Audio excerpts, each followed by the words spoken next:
இங்கே அண்ணன் விக்ரமராஜா அவர்கள் அனைத்து அரசு என்னென்ன செஞ்சதோ, முதலமைச்சர் அவர்கள் என்னெல்லாம் வாக்குறுதி கொடுத்து நீங்கள் என்னென்ன கோரிக்கை வச்சு என்னெல்லாம் அரசு செஞ்சிருக்குதோ அனைத்தையும் இங்கே உங்களுக்கு சுட்டி காட்டினார். சென்ற மே மாதம் வண்டலூரில் வணிகர்கள் சங்க மாநாடு மே 5ஆம் தேதியை வணிகர் தினமாக அறிவிக்கணும்னு ஒரு கோரிக்கை வச்சிங்க. உடனடியாக முதலமைச்சர் அவர்கள் அறிவித்தார். கலைஞர் அவர்கள் தொடங்கிய இந்த வணிகர் நல வாரியத்தை முந்தைய ஆட்சியாளர்கள் முடக்கி வச்சிருந்தாங்க.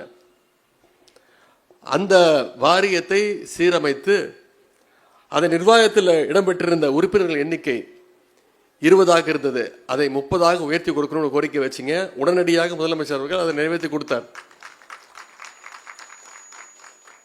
அதே மாதிரி இந்த வாரியத்தில் சேர்வதற்கான அந்த ஆயுள் சேர்க்கை கட்டணத்தை விலக்கி இன்னைக்கு பலரையும் உறுப்பினராக சேர வாய்ப்பு ஏற்படுத்தி கொடுத்திருக்கிறது நம்முடைய அரசு.